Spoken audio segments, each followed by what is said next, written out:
안녕하세요 여러분, 국제운누리농법인의 건설업 팀장 이무영입니다. 만나서 반갑습니다. 5월이면 우리 건설업체들한테 큰 행사가 하나 있습니다. 그게 뭐냐면 고용산재 보험료를 우리가 납부하는 곳이죠. 근로복지공단에서 우리 건설업들을 조사하고 그 부족 보험료 분에 대해서 우리한테 추징을 하는 그런 시즌이 되겠습니다.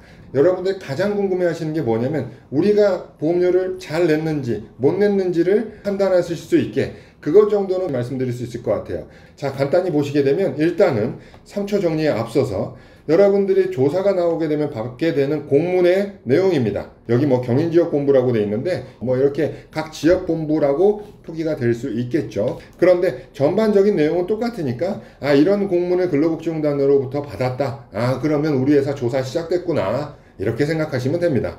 그래서 조사가 시작되면 근로복지공단 관련한 조사는 지난 3년치 확정보험료에 대한 잘잘못을 따진다. 이렇게 이해하시면 되겠습니다. 그럼 3년치이기 때문에 지금이 2021년도죠. 그래서 확정보험료 기준이기 때문에 2020년도, 19년도, 18년도가 그 대상이 되겠습니다. 그럼 어떤 자료를 가지고 보느냐? 여러분들 보험료 신고할 때 3월 달에 보면 엄청나게 많은 전화들이 옵니다. 보험료 신고 이렇게 하는 거대 이렇게 하면 괜찮아요? 이렇게 하는 걸까요? 아니면 뭐 내역서에 있는 금액만 내면 될까요? 근로내역 신고한 것만 내면 될까요? 세무사무실에서 우리 인건비만 가지고 태워줬는데 그게 맞나요? 뭐 여러 가지 질문들이 정말 셀 수 없이 많은 질문들이 오는데 그거 다 필요 없고 공단은 국세청 신고한 내용을 기준으로 여러분들 회사를 조사할 것입니다.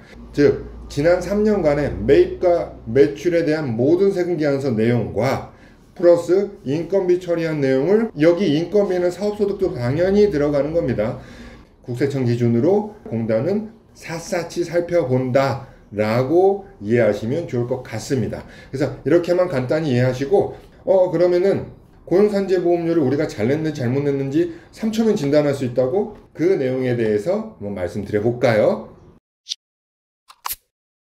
질문 3가지를 통해서 우리 보험료가 잘 냈다 잘못 냈다를 판단하실 수 있을 거예요. 첫 번째, 원도급과 하도급 공사를 구분하실 수 있다. 가장 중요한 겁니다. 오늘 아침에도 전화 받았어요. 물론 제 거래처인데 전기회사입니다. 어떤 질문을 받았느냐? 우리가 협회 실적 신고는 다 원도급으로 해요. 그렇지만 이 공사의 매출은 종합건설로부터 발생된 것이에요. 발주처는 물론 따로 있고요. 이 근로복지공단의 고용산재조사는 실적 신고에 따라가는 게 아니고 실질적인 내용을 따라간다 라고 여러분들 이해하시면 좋을 것 같아요. 실질적으로 발주처가 별도로 있고 종합건설사가 별도로 있기 때문에 이 공사는 하도급이 되는 거죠. 이런 것처럼 우리의 전체 매출을 기준으로 원도급 매출과 하도급 매출, 더 나아가서는 고용보험 혹은 산재보험 사업주 인정 승인이라는 것을 구분할 수 있다. 매출을 가지고. 그러면 여러분들 잘 낸 거다. 1번 통과. 자, 그럼 2번을 볼까요? 국세청 자료를 기준으로 보험료 신고서를 작성했다. 이 뜻이 뭐냐면 국세청에 신고하는 자료는 크게 첫 번째, 매출을 기준으로 원화도급 구분을 했다 라고 하는 거죠. 두 번째, 매입입니다. 매입은 뭐가 중요하느냐? 우리가 농업비 말고도 보험료 신고할 땐 외주비를 산정해서 보험료 신고를 하게 되잖아요. 그러니까 외주비를 산정함에 있어서 임의로 외주비를 산정하는 게 아니고 매입 자료를 분석해서 이게 공사인지 재료비인지 지급수수료인지를 정확하게 구분해서 이걸 기준으로 매입 자료를 기준으로 3월달 보험료 신고할 때 외주비를 구분해서 냈다 라고 하는 거. 매입 매출 다음에는 인건비 신고겠죠. 이 인건비에는 아까 2가지가 있다고 말씀드렸습니다. 급여성이 있고 하나 3.3% 사업소득한 게 있어요. 이걸 전체를 다 인건비로 해서 우리 포함해서 냈다. 이 기준으로 보험료를 냈다 라고 하면 보험료 잘 내신 거예요. 근데 그럼 인건비로 안 하고 다른 걸로 하는 회사도 있나요? 있으니까 제가 그런 말씀을 드리는 거겠죠.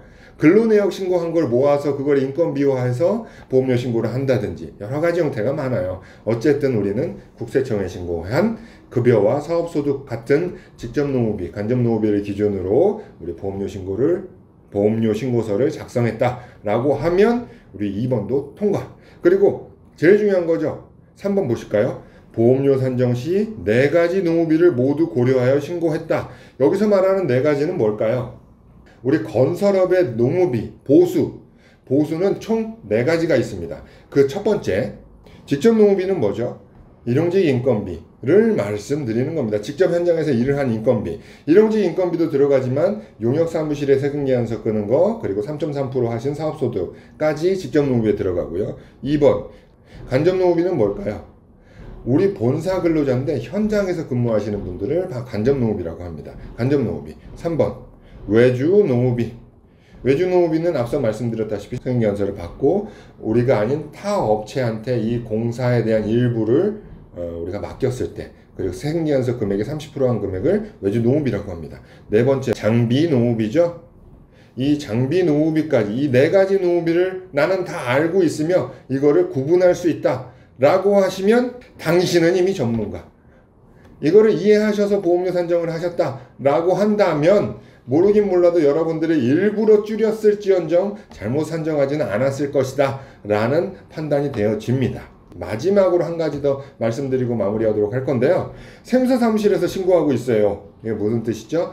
우리가 건설업이지만 너무 영세해요. 그래서 우리는 노무법인이나 뭐 우리 전문가도 없어 몰라요. 그래서 세무사사무실에서 하는 대로 신고하고 있어요. 저번 주에 저랑 이제 새로 관계가 되신 회원사가 이제 실제로 보험료 신고한 내용인데, 우리 세무 신고할 때 메인 매출도 있지만 인건비 신고하는 거 있죠? 그거를 그 작급 전체를 다 세무사 사무실에서 매년 현장 일괄 고용산재 보험료에 신고하고 계셨더라고요. 근데 이 회사는 100% 하도급만 하는 회사였어요. 그러니 보험료를 내지 않아도 될 보험료에 대해서 매년 신고하고 있었던 안타까운 사실이죠. 물론 이 경우에 환급은 가능하지만 그렇게 나중에 환급 절차를 복잡하게 진행하느니 제대로 신고를 하는 게 맞는 거죠. 어쨌든 세무사 사무실에서 보험료 신고를 우리 건설 일괄 걸 해주고 있어요.